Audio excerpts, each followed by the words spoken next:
ఈరోజే సోమవతి అమావాస్య. సోమవారం అమావాస్య వస్తే దానిని సోమవతి అమావాస్య అని పిలుస్తారు. ఎంతో పవిత్రమైన విశిష్టమైన రోజు ఇది. ఈరోజు ఈ కథను విన్నా, చదివినా, చెప్పినా సకల శుభాలు కలుగుతాయి, శివానుగ్రహం కలుగుతుంది. మరి ఆ కథ ఏంటో ఇప్పుడు ఈ వీడియోలో తెలుసుకుందాం. శివునికి సోమవారము అంటే ఎంతో ఇష్టం అన్నమాట అందరికీ తెలిసిందే. అమావాస్య నాడు ఆయన్ని పూజిస్తే కూడా విశేష ఫలితం లభిస్తుందని చెబుతూ ఉంటారు. ఇక సోమవారము అమావాస్య కలిసి వచ్చే రోజే సోమవతి అమావాస్య. శివారాధనకు విశిష్టమైన రోజు ఇది. దక్ష యజ్ఞం కదా అందరికీ తెలిసిందే. తన అల్లుడైన శివుణ్ణి అవమానించేందుకు దక్షుడు ఈ యజ్ఞాన్ని తలపెట్టాడు. ఆ యజ్ఞానికి శివుణ్ణి, శివుడి పరివారాన్ని తప్ప అందరినీ ఆహ్వానించాడు దక్షుడు. ఈ సంగతి తెలుసుకున్న సతీదేవి పుట్టింటి మీద మమకారాన్ని చంపుకోలేక దక్షయజ్ఞానికి వెళ్లి తీరతారని పట్టుబట్టింది. మహాశివుడు ఎన్ని విధాలా చెప్పినా వినిపించుకోలేదు సతీదేవి. అంగీకరించక తప్పలేదు శివుడికి. సరే వెళ్ళు అన్నాడతను. సతీదేవి ఒంటరిగా బయలుదేరింది. ఆమె అలా ఒంటరిగా బయలుదేరడం ప్రమదులకి ఆందోళన కలిగించింది. ఇంతమంది ఉన్నా ఎవరూ లేని దానిలా సతీదేవి ఒంటరిగా పుట్టింటికి పయనమవడం బాధ కలిగించింది వారికి. కాలినడకన వెళ్తున్న సతీదేవిని చూసి కళ్ళు చెమర్చుకున్నారు ప్రమదగణాలు. తప్పు, ఇది భావ్యం కాదనుకున్నారు కూడబలుక్కుని వారంతా. కానుకలు, వాహనాలు, వాయిద్యాలు సమకూర్చుకున్నారు. ఈలోపు సతీదేవిని చక్కగా అలంకరించారు.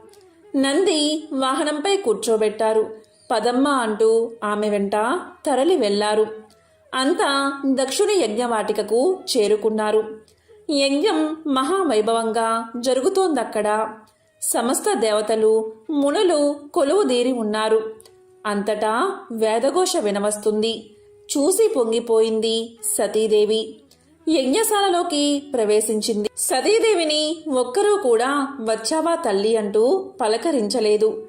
పలకరిస్తే ప్రమాదం అన్నట్లుగా ఊరుకున్నారంతా. దక్షుడు అస్సలు పట్టించుకోలేదు. కన్నెత్తి కూడా కూతుర్ని చూడలేదు. బాధపడింది సతీదేవి. తల దించుకుని నిలబడింది. అంత దూరం నుండి తల్లి గమనించింది. పరుగున వచ్చింది. సతీదేవిని గట్టిగా కౌగిలించుకుంది. వచ్చావా తల్లి, రావేమో అనుకున్నాను అని పలికింది. ప్రయాణం చేసి అలసిపోయినట్లున్నావు అని చీర కొంగుతో కూతురు ముఖాన్ని తుడిచింది తల్లి. తల్లి ఎప్పుడైతే సతిని చేరదీసిందో అప్పుడు ఇక ప్రమాదం లేదనుకుని తోబట్టువులంతా చుట్టుముట్టారామెను. అభిమానంగా పలకరించారు.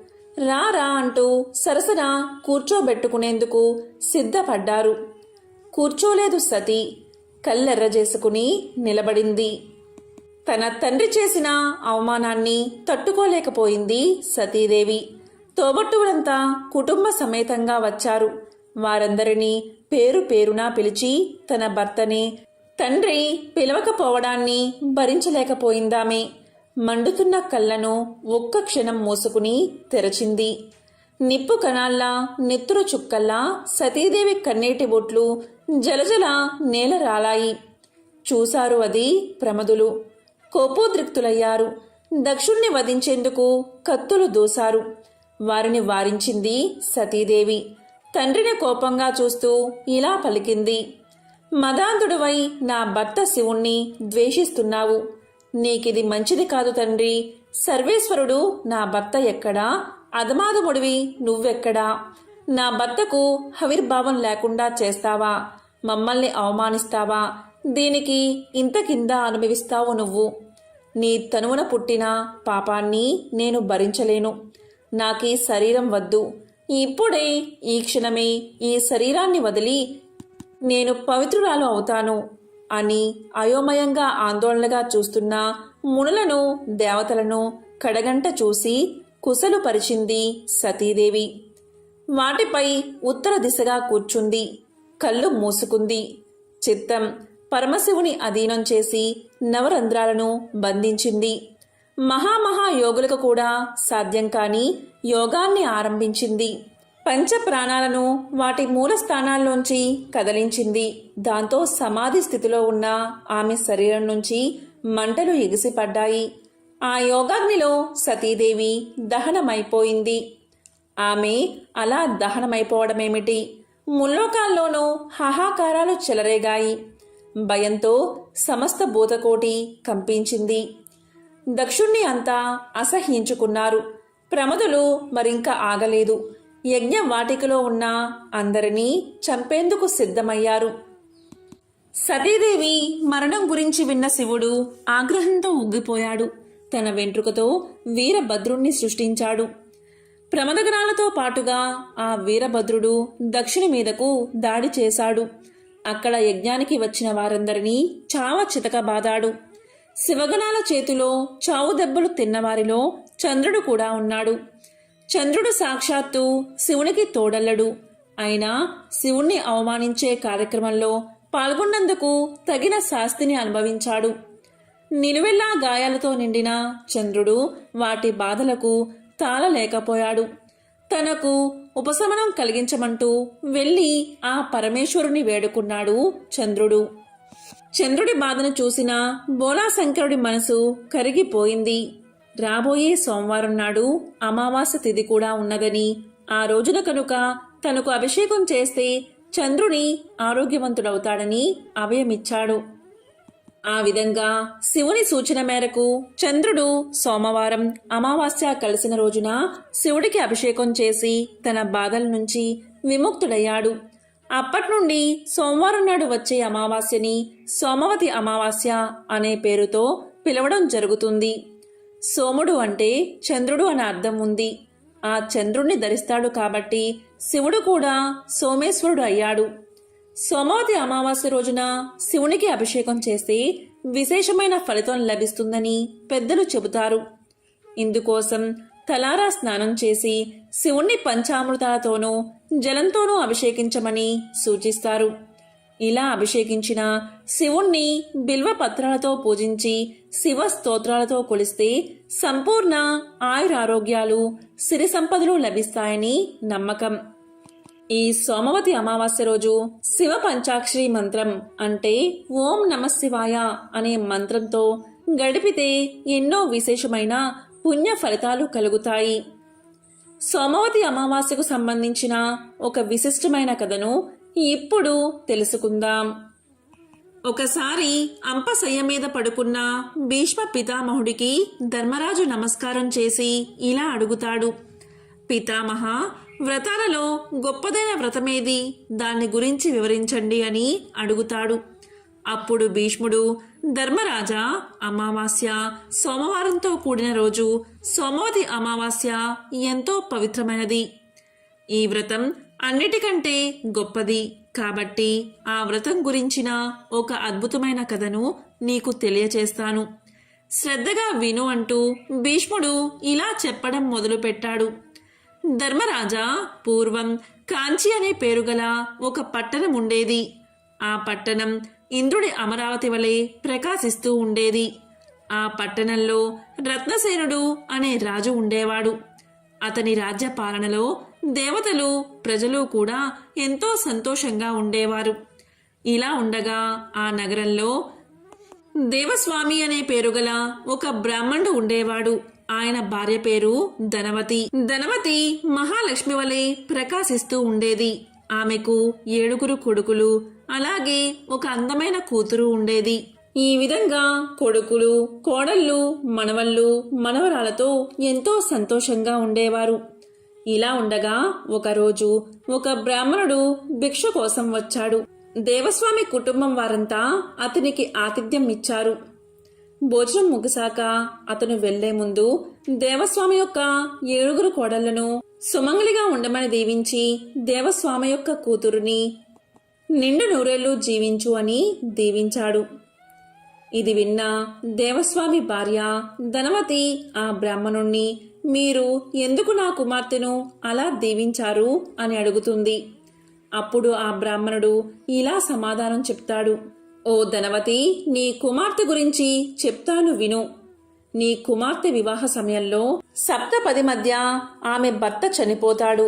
ఆమెకు వైధవ్యం ప్రాప్తిస్తుంది. అందుకే నేను ఇలా దీవించాను అని సమాధానం చెప్తాడు. దానికి తల్లి ధనవతి ఎంతో బాధపడి అతనికి నమస్కారం చేసి దీన్ని పోగొట్టుకుని ఉపాయం చెప్పమని ప్రాధేయపడుతుంది. దానికి బ్రాహ్మణుడు ఇలా చెప్తాడు. ఓ ధనవతి, ఈమె వివాహ సమయంలో సోమ అనే ఆమె వచ్చి ఈమె వైధవ్యాన్ని పోగొడుతుందని సమాధానం చెప్తాడు. దానికి ధనవతి, ఓ బ్రాహ్మణ శ్రేష్ఠ, ఈ సోమ అనే ఆమె ఎవరు, ఎక్కడ ఉంటుంది అని అడుగుతుంది. దానికి బ్రాహ్మణుడు ఇలా చెప్తాడు. సోమ అనే ఆమె సింహళ దేశంలో ఒక చాకలి స్త్రీ. ఆమె మీ ఇంటికి వస్తే మీ కూతురు యొక్క వైధవ్యం తొలగిపోతుందని చెప్పి ఆ బ్రాహ్మణుడు వెళ్ళిపోతాడు. ఇక ధనవతి తన కొడుకుల్ని పిలిచి జరిగిందంతా చెప్తుంది. కుమారులారా, మీ చెల్లెలికి వివాహం మధ్యలో వైధవ్యం ప్రార్థిస్తుంది. కాబట్టి సింహళ దేశంలో ఉన్న సోమ అనే చాకలి స్త్రీని ఇక్కడికి తీసుకువస్తే మీ చెల్లెలి యొక్క వైధవ్యం తొలగిపోతుంది. కాబట్టి మీరు సింహళ దేశం వెళ్ళండి అని చెప్తుంది. దానికి కొడుకులు ఇలా అంటారు. ఓ తల్లిదండ్రులారా, కుమార్తె యందు ఉన్న ప్రేమతో 7 సముద్రాల అవతల ఉన్న సింహళ దేశానికి మమ్మల్ని పొమ్మంటున్నారు. సోమ అనే స్త్రీ సింహళ దేశంలో అంటే సముద్రం యొక్క మధ్యలో ఉంది. అది దాటడం చాలా కష్టం కనుక మేము పోలేము అని పలుకుతారు. దానికి తండ్రి, దేవస్వామి, మీరు పోకుంటే నేనే వెళ్తాను అంటాడు. అది విన్నా చిన్న కొడుకు అయిన శివస్వామి తండ్రితో, ఓ తండ్రి, మీరు ఇలా పలకడం మంచిది కాదు. చెల్లికి తోడుగా నేనే వెళ్తాను అని సోదరుని తీసుకుని ప్రయాణమవుతాడు. కొన్ని రోజులకు సముద్ర తీరం చేరి అక్కడ విశాలమైన ఒక మర్రి చెట్టు నీడన కూర్చుని ఉంటారు వారిద్దరూ. వారిద్దరికి ఎంతో ఆకలిగా ఉంటుంది. సముద్రం ఎలా దాటాలా అని ఆలోచిస్తూ ఉంటారు. ఇది ఇలా ఉండగా ఆ చెట్టు వద్ద ఉన్న ఒక పెద్ద పక్షి మెత్తని మాంసాన్ని తెచ్చి తన పిల్లలకి పెట్టి పిల్లల్ని పోషిస్తూ కాపాడుకుంటూ ఉంటుంది. ఈ విధంగా పిల్లలకి ఆహారాన్ని తెచ్చే క్రమంలో ఆ పక్షి ఆహారం కోసం బయటకు వెళ్తుంది. అదే సమయంలో పక్షి లేని సమయంలో ఆ పిల్లలను తినడానికి ఒక పెద్ద పాము చెట్టు ఎక్కుతూ ఉంటుంది. ఇది గమనించిన శివస్వామి వెంటనే ఆ పామును ఒక పెద్ద కర్రతో కొట్టి చంపేస్తాడు. ఇది జరిగాక ఆ పక్షి మాంసాన్ని తెచ్చి పిల్లలకు పెట్టగా పిల్లలు అవి ముట్టుకోలేదు. వెంటనే గెద్ద చూసి ఎందుకు తినలేదు అని పిల్లల్ని అడగగా జరిగిందంతా పిల్లలు తెలియజేస్తాయి. వెంటనే ఆ పక్షిరాజు వారిద్దరి దగ్గరికి వచ్చి, మీరు చేసిన దానికి నేను ఎంతో కృతజ్ఞుణ్ణి. మీ కోరిక ఏమిటి అని అడుగుతుంది. దానికి ఆ అన్నా చెల్లెళ్ళు, ఓ పక్షిరాజా, ఈ సముద్రం మధ్యలో ఒక ద్వీపం ఉంది. ఈ సముద్రాన్ని ఎలా దాటాలో మాకు అర్థం కావడం లేదు. అక్కడ సోమ అనే ఆమెను మేము కలవాలి. అలా చేస్తే నా చెల్లి యొక్క వైధవ్యం తొలగిపోతుందని శివస్వామి తెలియచేస్తాడు. దానికి పక్షిరాజు, సరే, రేపు ఉదయమే నేను అక్కడికి చేరుస్తాను అని చెప్పి పక్షి పిల్లలకు ఆహారం పెట్టి మరుసటి రోజు ఉదయమే ఆ పక్షి ఆ అన్నా చెల్లెలిద్దరినీ తన వెన్ను మీద కూర్చోబెట్టుకుని సప్త సముద్రాల అవతల ఉన్న సింహళ ద్వీపంలో ఉన్న సోమ అని చాకలి స్త్రీ ఇంటి ముందు దించుతుంది. ఇక ఆ అన్నా చెల్లెలిద్దరూ ఆ ఇంటి ముందు ఊడ్చి శుభ్రం చేసి ముగ్గులు పెడతారు. అప్పుడు సోమ అనే చాకలి స్త్రీ వచ్చి అంతా చూసి ఆశ్చర్యపోయి, నా ఇంటిని ఇంత అందంగా ఎందుకు మార్చారు, ఎవరు మీరు అని అడుగుతుంది. అప్పుడు ఆ అన్నా చెల్లెళ్ళు జరిగిందంతా వివరించి చెబుతారు. అది అంతా విన్నా సోమ, సరే, ఇక పనులు ఆపండి. నీ చెల్లెలి వైధవ్యం పోగొట్టడానికి నేను మీ వెంట వస్తాను అని చెప్పి తన 7 కోడళ్లతో చెప్పి పక్షిరాజును వాహనంగా చేసుకుని ఇంటికి చేరుతుంది.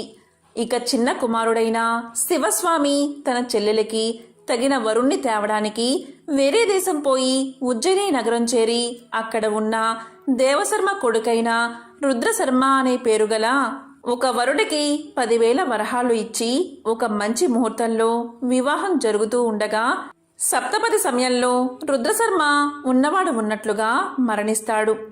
వెంటనే సోమ తన సోమవతి అమావాస్య ఫలాన్ని ఆ శవానికి దారపోస్తుంది. వెంటనే అతడు బతుకుతాడు. ఇది చూసిన వారందరూ ఎంతో ఆశ్చర్యపోతారు. కానీ తన నోము ఫలాన్ని దారపోయడంతో ఇంటి వద్ద ఉన్న సోమ అనే స్త్రీ యొక్క 7 కొడుకులు మరణిస్తారు. ఈ సంగతి కనిపెట్టిన సోమ అందరి వద్ద సెలవు తీసుకుని ఇంటికి ప్రయాణమవుతుంది. వెళ్లే దారిలో కనిపించిన రావి చెట్టును చూసి 108 ప్రదక్షిణాలు చేస్తుంది. ఇక్కడ ఇలా చేయగానే ఇంటి దగ్గర మృతి చెందిన ఆమె కుమారులు నిద్ర నుండి లేచినట్లుగా లేచి నిలబడ్డారు. చాకలి స్త్రీ సోమ ఇంటికి చేరగా 7 కోడళ్ళు ఆమె చుట్టూ చేరి జరిగిన అద్భుతం గురించి చెప్పి ఇలా ఎందుకు జరిగిందో చెప్పమనగా చాకలి స్త్రీ సోమ సోమవతి అమావాస్య యొక్క వ్రతఫలమని చెప్పి ఆ కోడళ్ల చేత కూడా ఆ వ్రతాన్ని ఆచరింపచేసింది. సోమవారం అమావాస్యతో కూడిన రోజు రావి చెట్టు చుట్టూ ప్రదక్షిణ చేసి చివరిలో ఒక పండును చెట్టు మొదట్లో పెట్టి నమస్కారం చేయాలి అని ధర్మరాజుకు భీష్మ పితామహుడు తెలియచేస్తాడు. ఎంతో విశేషమైన ఈ సోమవతి అమావాస్య రోజు పితృలకు పిండ ప్రదానం చేయడం ఎంతో మంచిది. అలాగే ఈరోజు వివాహితులు అవివాహితులు రావి చెట్టు చుట్టూ 108 ప్రదక్షిణలు చేయడం వల్ల కోరుకున్న కోరికలు నెరవేరతాయట. ఈరోజు శ్రీ మహాలక్ష్మి సమేత శ్రీమన్నారాయణ్ణి పార్వతీ పరమేశ్వరులను పితృదేవతలను పూజించాలి. మంచి పనులు చేయాలి. మౌనాన్ని పాటించాలి. ఎంతో విశిష్టమైన ఈ సోమవతి అమావాస్య రోజు గంగానది త్రివేణి సంగమం లేదా ఏదైనా పుణ్యనదుల్లో స్నానాన్ని ఆచరిస్తే ఐశ్వర్యం కలుగుతుంది. రోగాలు బాధలు తొలగిపోతాయి. పితృదేవతలు ఉన్నత లోకాలకు వెళ్ళడానికి మార్గం ఏర్పడుతుంది. వేద వ్యాస మహర్షి చెప్పిన దాని ప్రకారం సోమవతి అమావాస్య నాడు పేద పిల్లలకు అన్నదానం చేసి పుణ్యనదుల్లో స్నానం ఆచరించిన వారికి 1000 గోవులు దానం చేసిన పుణ్యం లభిస్తుంది. సోమవతి అమావాస్య రోజున పూర్వీకులను స్మరించుకుంటూ నువ్వులను సమర్పించాలి. అదేవిధంగా లేని వారికి వస్త్రాలను దానం చేస్తే కూడా ఎంతో మంచిది. శివపురాణంలో రుద్రఖండంలో ఈ పర్వదినం గొప్పదనం గురించి ఇలా వివరించడం జరిగింది. ఒకరోజు ఒక అర్చకుడు ఈ పర్వదినం రోజు శివలింగం మీద ఒక బిల్వపత్రాన్ని ఉంచాడు. ఆ బిల్వపత్రం కింద ఒక చీమ ఉంది. అలా బిల్వపత్రంలో ఉన్న చీమ శివలింగం మీద నుంచి పానమట్టంపై పడింది. అది తెలియకనే కంగారుగా పానమట్టం చుట్టూ తిరిగింది. అలా తెలియక సోమవతి అమావాస్య రోజు ఒక్కసారి ప్రదక్షిణం చేసిన పుణ్యానికి ఆ మహాశివుడు సంతోషించి ఆ చీమకు మానవ జన్మ ఇచ్చి వచ్చే జన్మలో కాశీ మహారాజువు అవుతావని వరాన్ని ప్రసాదించాడు. అలా ఆ చీమ తర్వాత జన్మలో కాశీ పట్టణానికి మహారాజు అయ్యాడు. కాబట్టి సోమవతి అమావాస్య రోజు తెలియక చీమ ఒక్కసారి శివలింగం చుట్టూ తిరిగినంతనే అంతటి పుణ్యాన్ని ఆ చీమకు ఆ మహాశివుడు ప్రసాదించాడు. పూర్వకాలంలో కంబ అనే పట్టణంలో దీపక దలియారు అని ఒక శివభక్తుడు ఉండే. అతను ఒకసారి వేరే పని మీద ఇంకొక గ్రామానికి వెళ్లాల్సి వచ్చింది. దోవ మధ్యలో ఒక అడవి, దానిలో ఒక పాడుబడ్డ శివాలయాన్ని చూశాడు అతను. అది చూసి అతని ఆలోచనలు పరిపరి విధాలా పోయాయి. ఇదేమి వింత, శివుడి అరణ్యం మధ్యలో ఎందుకు ఉన్నాడు? శత్రువుల వల్ల ఇతనికేమీ అపాయం వస్తుందో? అసలే ఎప్పుడు త్రిపురాసురులు వగైరా పెద్ద పెద్ద రాక్షసులతోనే శత్రుత్వం ఏర్పరచుకుని వాళ్ళని చంపేస్తూ ఉంటాడు. ఈయనకేమో దయాలువు అని పెద్ద పేరు. మరి ఇలాంటి రాక్షసుల్ని చంపి వాళ్ళతో విరోధం తెచ్చుకోవడం ఎందుకు? రాక్షసులు మహాబలవంతులు, వారితో విరోధం మంచిది కాదు. అటువంటి విరోధులు ఉన్న ఇతడు కారు చీకట్లు కమ్మి ఇలాంటి దట్టమైన అడవిలో ఎవరి సహాయం లేకుండా ఒక్కడూ ఉండవచ్చా? పైగా ఈ గుడి కూడా శిథిలమైపోయినది. గోడలు అస్సలు గట్టిగా లేవు. తలుపులు ద్వారబంధాలు లేవు. చుట్టూ ప్రాకారం కూడా లేదు. పార్వతీదేవి ఉండే చోటు కూడా లేదు. ఇలాంటి పాడుబడిన గుడిలో ఏ పూజా పునస్కారం లేకుండా ఇలా ఉండే అవసరం ఈయనకేం వచ్చింది అనుకున్నాడు. కొంచెం ఆలోచించి, సరే ఇక్కడ ఒక పెద్ద గోపురంతోనూ చుట్టూ ప్రాకారంతోనూ నేను పట్టుబట్టి ఒక మంచి ఆలయాన్ని నిర్మిస్తాను అనుకుని తిరిగి తన గ్రామానికి పోయి తన ఆస్తినంతా అమ్మి ఆ డబ్బు తీసుకువచ్చి అక్కడ ఒక గొప్ప ప్రాకారం కట్టించి దాని మధ్య ఒక పెద్ద ఆలయం అన్ని హంగులతోనూ నిర్మించి పార్వతీదేవికి కూడా ప్రత్యేకించి ఆలయం నిర్మించాడు. అంతేకాదు అక్కడ పూజలు యథావిధిగా జరపడానికి కావలసిన వారిని నియోగించి వారికి ఇల్లు కట్టించి దుకాణాలు ఏర్పాటు చేసి అన్ని రకాల వృత్తుల వారిని ఏర్పాటు చేసి ఒక ఊరినే నిర్మించాడు. తాను ధర్మకర్తగా ఉండి పూజలు సక్రమంగా జరిపించేవాడు. ఆ విధంగా కొన్నేళ్లు గడిచింది. తరువాత డబ్బులన్నీ అయిపోయి అందరికీ ఇవ్వవలసిన నెల బత్తములకు సకాలంలో ఇవ్వకపోవడంతో ఆలయంలో కొలువుక నియమించబడ్డ వారంతా మానేశారు. ఇక దీపకదలియారు కొన్నాళ్ళు ఉన్నంతలో గ్రామస్తుల చేతని పూజలు నిర్వహించేలా చేశాడు. కొన్నాళ్లకి వాళ్ళు కూడా ఇవన్నీ మానుకుని ఊరు విడిచి వెళ్లిపోయారు. అయినా దీపకదలియారు తన పట్టు విడవలేదు. తానే స్వయంగా పూజ చేసేవాడు. కొన్నాళ్లకి పూజా ద్రవ్యాలు లేకపోయినా రాత్రింపగళ్ళు అఖండ జ్యోతి వెలిగేటట్లు చేసేవాడు. కొన్నాళ్లకి దీపానికి కూడా నూనె దొరకడం కష్టమైంది అతనికి. అప్పుడు ఆయన చుట్టుపక్కనున్న చెట్టు కొట్టి తెచ్చి కాలుస్తూ దీపపు కాంతి కలగజేసేవాడు. అవి కూడా అయిపోయాక తాను కట్టించిన ఇళ్ల యొక్క పై కప్పును, దూలాన్ని, వాసములను, ద్వార బంధాలను ఏ చెక్క దొరికితే దానిని తీసుకొచ్చి దీపంలాగా వెలిగించేవాడు. కొన్నాళ్లకి అవి కూడా అయిపోయాయి. తానొక్కడే మిగిలాడు. స్వామి ఆలయంలో దీపం లేదు. అదే అతని బాధ. అప్పుడు అతనికి ఒక ఆలోచన వచ్చింది. తన జుట్టంతా పైకి కట్టుకుని దాని కొనలకు నిప్పు అంటించి అది వెలుగుతూ ఉండగా గుడి చుట్టూ తిరగసాగాడు.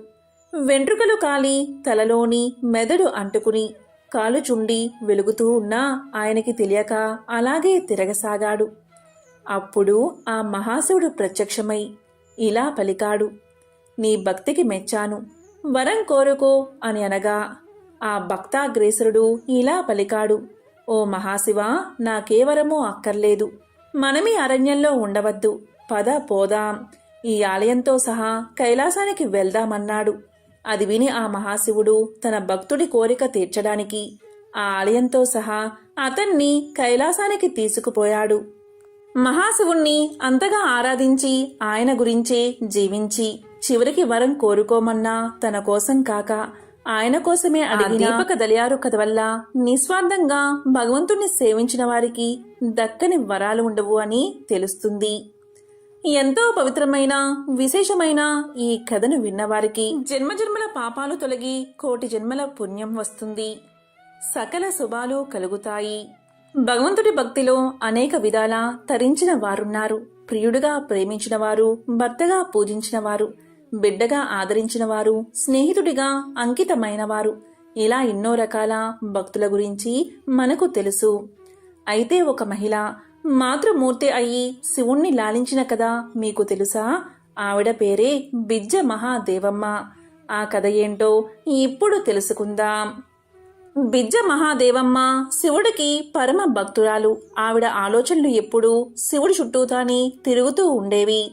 ఒకరోజు ఆవిడ ఇలా ఆలోచించసాగింది.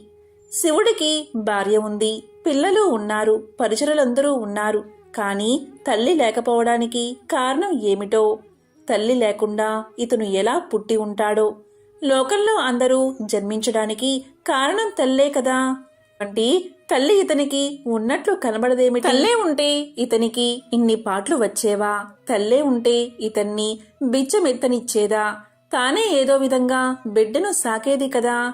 బిడ్డ ఇలా బిచ్చమెత్తుతుంటే ఏ తల్లి చూసి సహిస్తుంది? తల్లే ఉంటే ఇతనికి మంచి మంచి వస్త్రాలు కట్టబెట్టేది కాని ఇలా తోలు ధరించనిచ్చేదా? తన బిడ్డడు వల్లకాటిలో ఉండి బూడిద పూసుకుని తిరుగుతూ ఉంటే చూస్తూ ఊరుకునేదా?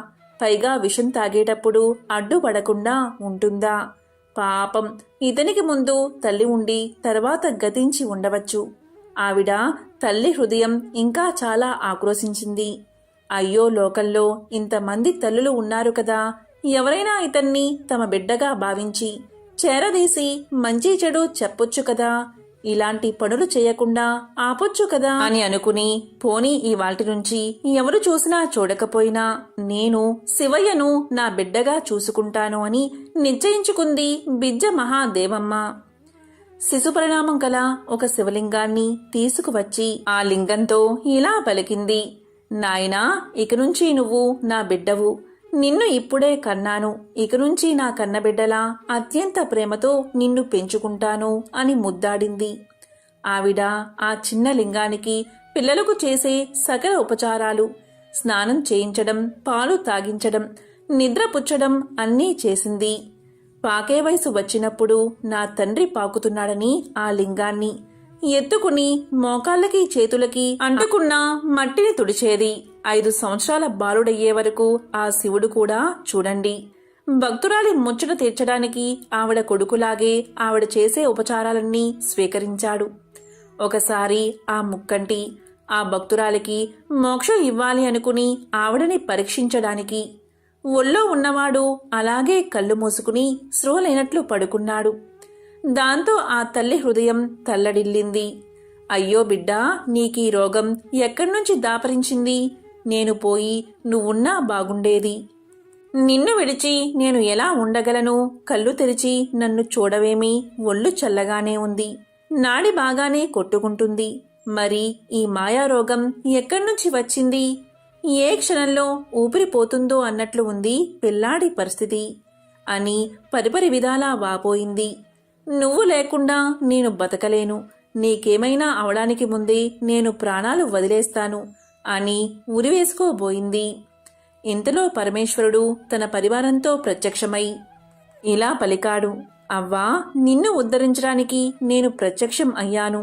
నీ భక్తికి లొంగి ఇన్నాళ్ళు నేను నీ బిడ్డగా వ్యవహరించాను. నీకేం వరం కావాలో కోరుకో అన్నాడు. దానికి ఆ అమాయకపు తల్లి తన బిడ్డే ఎదురుగుండా ఉండి మాట్లాడుతున్నాడు అనుకుని, నా తండ్రి, నాకే వరమూ అక్కర్లేదు. నీకే రోగమూ లేకుండా చిరంజీవివై నా కళ్ళ ఎదుట కలకలాడుతూ లోకోద్ధరణ చేయడమే నాకు కావాలి అంది. అప్పుడు ఆ సాంబశివుడు చిరునవ్వు నవ్వుతూ ఇలా పలికాడు, అవ్వా, నువ్వు తల్లివై నన్ను సంరక్షిస్తూ ఉండగా నాకు జబ్బేమి ఉంటుంది? నాకే అస్వస్థత లేదు. నువ్వేమీ అలాంటి అనుమానం పెట్టుకోవద్దు. నువ్వు కోరినట్లు నేను సదా నీ కళ్ళ ఎదుట కనబడుతూ ఉంటాను. నువ్వింక కొంతకాలం భూలోకంలో ఉండి తర్వాత కైలాసానికి వస్తావు అని వరాన్ని ఇచ్చి అంతర్ధానమయ్యాడు. చూసారా బిజ్జ మహాదేవమ్మ తల్లి ప్రేమ. ఆవిడకి తర్వాత కాలంలో కైలాసం ప్రాప్తించింది. ఎంతో విశేషమైన ఈ కథను విన్నవారికి కైలాస ప్రాప్తి కలుగుతుంది. పూర్వకాలంలో వైజకవ్వ అనే గొప్ప శివభక్తురాలు ఉండేది. ఆవిడ భర్త జైనుల్ని ఆశ్రయించి వారి మతాన్ని అవలంబించి వారితో కలిసిమెలిసి తిరుగుతూ ఉండేవాడు. భర్త జైనుల్లో కలిసిన వైజకవ్వ మాత్రం శివభక్తిని విడవలేదు. ఒకసారి వైజకవ్వ భర్త జైనులకి విందు చేయ సంకల్పించి ఇంట్లో ఆమె చేత రుచికరమైన వంటలన్నీ తయారు చేయించి తాను జైనులను తీసుకురావడానికి వెళ్ళాడు. వైజకవ్వ శివభక్తురాలు కదా, ఆవిడకి తానింత కష్టపడి చేసిన వంటలు శివభక్తులు కాకుండా ఎవరో వచ్చి తినిపోవడం నచ్చలేదు. వారు వచ్చే లోపల ఒక్క శివభక్తుడికైనా తాను తయారు చేసిన భోజన పదార్థాలు ముందు పెట్టి తరువాత జైనులకు పెట్టాలని నిశ్చయించుకుని శివుణ్ణి ప్రార్థించి ఇంటి బయటకు వచ్చి వెతకసాగింది. భక్తుల కోరికలు తీర్చే ఆ పరమేశ్వరుడు తన భక్తురాలి కోరిక తీర్చడానికి ఒక ముని వేషంలో సదాశివ స్మరణ చేస్తూ అక్కడికి వచ్చాడు. అతన్ని చూసిన వైజకవ్వ అతనికి నమస్కారం చేసి ఇలా పలికింది, స్వామి, నా భర్త జైనులకు విందు చేయ సంకల్పించి వారిని తీసుకురావడానికి వెళ్ళాడు. శివభక్తురాల్ని అయినా నేను ఒక్క శివభక్తుడికైనా ముందు భోజనం పెట్టాలి అనుకున్నాను. నా భర్త వచ్చే లోపల మీరు భిక్ష తీసుకుందురు గాని అందుకు లోపలికి రండి అని పిలుచుకుని వెళ్ళి అతనికి సాదరంగా భోజనం వడ్డించింది. అతను కూడా భోజనం చేయడం మొదలుపెట్టి జైనులందరి కోసం వండిన పదార్థాలన్నీ ఒక్క నిమిషంలోనే తానొక్కడే పూర్తిగా తిని అదృశ్యమయ్యాడు. ముని రూపంలో ఉన్న సదాశివుణ్ణి ఇంటికి రాగానే చూసిన వైజకవ్వ భర్త. అతను మళ్ళీ కనిపించకపోయేసరికి వైజకవ్వ వేరే మతాన్ని అనుసరించడమే కాక ఎవరినో తీసుకొచ్చి తనకి నమ్మకద్రోహం చేస్తుంది అనే చెడు ఆలోచనతో ఆమెను నానా దుర్భాషలు ఆడసాగాడు. ఎంతో కష్టపడి జైనల కోసం తెచ్చిన ఆహార పదార్థాలన్నీ ఒక్క మునికి పెట్టడం అతనికి చాలా కోపం కలిగించింది. దాంతో అతను ఆమెని కొప్పు పట్టుకుని ఈడుస్తూ, కాళ్లతో తన్నుతూ, నేల మీద ఈడుస్తూ, తిడుతూ రోడ్ల మీద తిప్పసాగాడు. ఆమె శరీరం నుంచి రక్తం దారలుగా కారసాగింది. ఆ మహాసాధ్వి మాత్రం కొంచెమైనా భయపడక, బాధపడక భర్త పెడుతున్న బాధలన్నీ సహిస్తూ, పార్వతీసా, శంభో శంకర, భక్త పరిపాలక, నీ భక్తురాలిని కాపాడే భారం నీదే అని ధ్యానించసాగింది. అప్పుడు దయాళువైన ఆ మహేశ్వరుడు ఒక బాలుడి రూపంలో వచ్చి ఆమె భర్త కొట్టి దెబ్బలు ఆమెకు తగలకుండా చేతులు అడ్డు పెడుతూ ఆ జన సమర్థములో వారితో పాటు నడవసాగాడు. కోపగించిన ఆమె భర్త ఆ బాలుణ్ణి కూడా కొట్టగా చిత్రంగా ఆ దెబ్బలు అతనికి తగలకుండా అక్కడ ఉన్న రాజభటులకు తగిలి వారు అక్కడి నుంచి పారిపోయారు. ఇదంతా చూస్తున్న ఒక జైన భక్తుడు వైజకవ్వ భర్తను ఆపి ఇలా పలికాడు. ఆమె గొప్ప భక్తురాలు, అందుకే నువ్వు కొట్టే దెబ్బలు ఆమెకు తగలడం లేదు. అనుమానంతో ఎందుకు ఆమెను బాధపెడతావు? నీకు ఇష్టం లేకపోతే ఆమె ఇష్టం వచ్చినట్లు వెళ్ళనివ్వు, కాని ఇలా బాధించుకు అని నచ్చ చెప్పాడు. వైజకవ్వని కూడా సముదాయించాడు. అమ్మా, నీ మగడు నిన్ను అంగీకరించకపోతే నీ ఇష్టం వచ్చిన చోటికి వెళ్ళిపో అని ఆమెని భర్త నుంచి విడిపించాడు. దీంతో వైజకవ్వ ఇలా పలికింది. ఈ రాత్రివేళ ఎక్కడికి వెళ్తాను అని ఆలోచిస్తూ నడుస్తూ ఉండగా ఒక జైన దేవాలయం కనబడింది. ఆ చీకటిలో దాన్ని శివాలయంగా భావించి లోపలికి వెళ్ళి దుఃఖం ఆగక ఒక జైన శిల్పాన్ని శివలింగం అనుకుని కౌగలించుకుని తన దుఃఖాన్ని చెప్పింది. ఆశ్చర్యం ఏంటి అంటే ఆ జైన దేవాలయం శివాలయంగా మారిపోయింది. ఆ జైన ప్రతిమ శివలింగంగా మారింది. అది భక్తి మహిమ. పూర్వకాలంలో మహేంద్ర మంగళపురం అనే గ్రామంలో అర్యమాఖ్యుడు అనే ఒక వీర శైవభక్తుడు ఉండేవాడు. ఆయనకి ఎవరైనా సరే తన ముందు శివనామం తప్ప ఇంకొకటి పలకరాదు.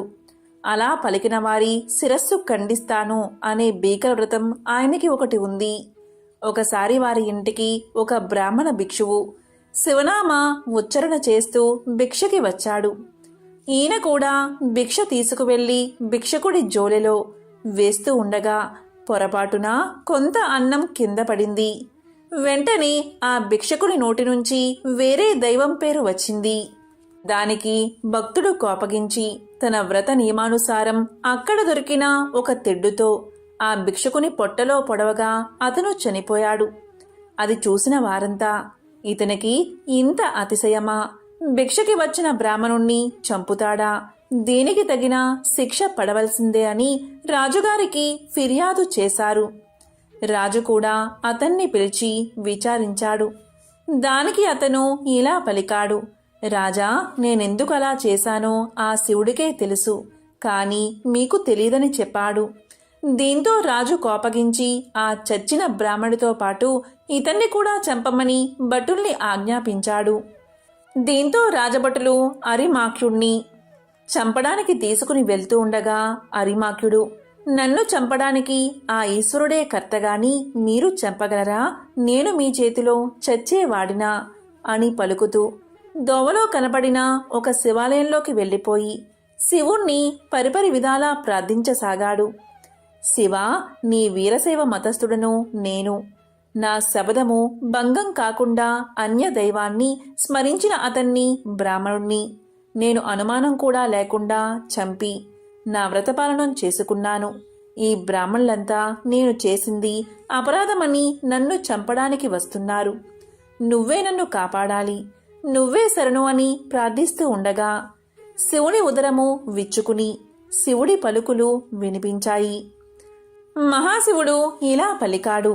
ఓ వీరశైవ భక్తుడువైనా నువ్వు ఆ బ్రాహ్మణుడితో చావలసిన అవసరం లేదు. నా ఉరమున ఉండు అని శివుడి ఉరము విచ్చుకోగా అర్యమాఖ్యుడు దానిలో చొరబడ్డాడు. లింగం మళ్ళీ మామూలుగా అయిపోయింది. అర్యమాఖ్యుని ఉత్తరీయము లింగం పైన శివుడి ఆభరణాల మీద కప్పబడి ఉంది. రాజభటులు ఎంత వెతికినా అతన్ని కనుగొనలేక వెళ్ళి రాజుకా విషయం చెప్పారు. ఈ విధంగా ఆ మహాశివుడు అర్యమాఖ్యుణ్ణి తనలో లీనం చేసుకున్నాడు. ఇది ఎంతో విశేషమైన ఒక శివభక్తుని కథ. పూర్వకాలంలో గరయూరు అనే గ్రామంలో ఇరువత్తు అని ఒక శివభక్తుడు ఉండేవాడు. అతను సర్వసంగ పరిత్యాగి, జంగమ పూజా తత్పరుడు, ధన బల సంపన్నుడు. అతను ఒక గొప్ప శివవ్రతం చేయడానికి అతనంతట అతనే సంకల్పించుకున్నాడు. ఆ వ్రతం ఏంటి అంటే, ఏ శివభక్తుడికైనా ఎవరైనా ఎటువంటి అపచారం చేసినా ఆ అపచారం చేసిన వారు ఎవరైనా జంతువైనా మనిషైనా వాళ్ళని చంపేయడమే. ఒకసారి రాజుగారి పట్టపు ఏనుగు కట్లు వదిలించుకుని భయపడి మావటివారు అదిలిస్తున్నా లొంగక ఎదురుపడ్డ జంతువులను మనుషులను విసిరివేస్తూ ఆ పురాన్నంతా చిందరవందరగా చెయ్యసాగింది. ఆ ఊరిలో ఒక శివభక్తుడు శివపూజ కోసం పొద్దున్నే లేచి తోటలో సజ్జనిండా పూలు కోసుకుని ఇంటికి వెళ్తూ ఉండగా ఆ ఏనుగుకు ఎదురుపడ్డాడు.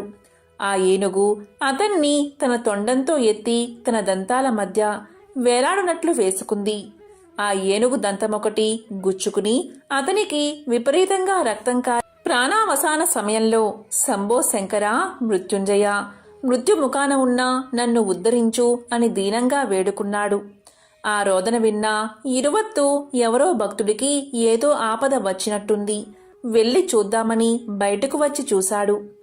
ఏనుగు కొరల మధ్య చిక్కుకుని తప్పించుకునే దోవలేక అంతిమ దశలో ఉన్నాడా అన్నట్లున్నా ఆ భక్తుణ్ణి చూశాడు. వెంటనే ఇరువత్తు కొంచెం కూడా ఆలస్యం చేయకుండా తన వ్రత నియమాన్ని పాటించి ఆ ఏనుగు తొండాన్ని తన చేతిలోకి తీసుకుని లాగి మెడవంచి దానిపై ఉన్న మావటిని ఒక్క దెబ్బతో చంపాడు. మరొక గుద్దుతో ఆ మత్తేబం కుంభస్థలంపై గుద్ది దాన్ని పడేశాడు. కొమ్ముల నడుమ ఇరుక్కున్న ఆ భక్తుణ్ణి రక్షించి అతనికి సపర్యలు చేయసాగాడు. దీంతో రాజభటులు పట్టపు ఏనుగు విధ్వంసాన్ని, ఇరువత్తు దాన్ని చంపడాన్ని రాజుగారికి తెలియచేశారు. వెంటనే రాజు ఆ స్థలానికి వచ్చి ఇరువత్తుకు సాష్టాంగ నమస్కారం చేసి ఇలా పలికారు: స్వామి, నా పట్టపు ఏనుగు భక్తుని పట్ల చేసిన అపచారం నాది కాని దానిది కాదు. మృత్యులు చేసిన దోషాలకు రాజు శిక్షార్హుడు. జంతువైనా ఆ ఏనుగుకి ఏం తెలుసు? దాన్ని లొంగదీసుకోలేని నాది తప్పు. ఈ భక్తుడు ప్రాణాపాయ స్థితిలో ఉన్నాడు. ఇతను బతుకుతాడో లేదో కూడా తెలియదు. భక్తుడు ఈ స్థితిలో ఉండగా నేను బతికి ఉండడం నా తప్పు. నన్ను అంతం చెయ్యండి. మీరలా చెయ్యకపోతే నా శిరస్సు నేనే ఖండించుకుంటాను అని గండ్ర కత్తెరతో తన తలను కత్తిరించుకోబోతూ ఉండగా సాక్షాత్తు ఆ పరమశివుడు తన పరివారంతో సాక్షాత్కరించి రాజు భక్తికి మెచ్చుకుని నీ భక్తి సాహసాలకి నేను ఎంతగానో సంతోషించాను అని ఇరువత్తు వంక చూసి నీ ప్రతినకు రాజభక్తి సాహసాలకు నేను సంతోషించాను. నువ్వు రాజు కావలసిన వరాలు కోరుకోండి అన్నాడు మహాశివుడు. ఇరువత్తు అంతకుముందే చచ్చిన ఏనుగును మావటివాణ్ణి బతికించమని ఆ భక్తుడికి ఆరోగ్యాన్ని ప్రసాదించమని కోరాడు. ఇరువత్తుగాని రాజుగాని తమ కోసం ఏ కోరికలు కోరలేదు. భగవంతుడు వారికి సద్యో మోక్షమిచ్చి మీరీ లోకంలో సుఖంగా బతికి తరువాత నా లోకానికి వచ్చి నా గణములో చేరతారని వరాన్ని ఇచ్చి అంతర్ధానమయ్యాడు. శివుణ్ణి ప్రసన్నం చేసుకోవడం తేలిక, అందుకే భక్తవ శంకర అని ఆయన్ని పిలుస్తారు. ఎంతో పవిత్రమైన విశేషమైన ఈరోజు ఈ కథలను విన్నా, చదివినా, చెప్పినా, వినిపించినా జన్మల పాపాలు తొలగి కోటి జన్మల పుణ్యం వస్తుంది. సకల శుభాలు కలుగుతాయి. ఓం నమః శివాయ. ఓం నమో నారాయణాయ.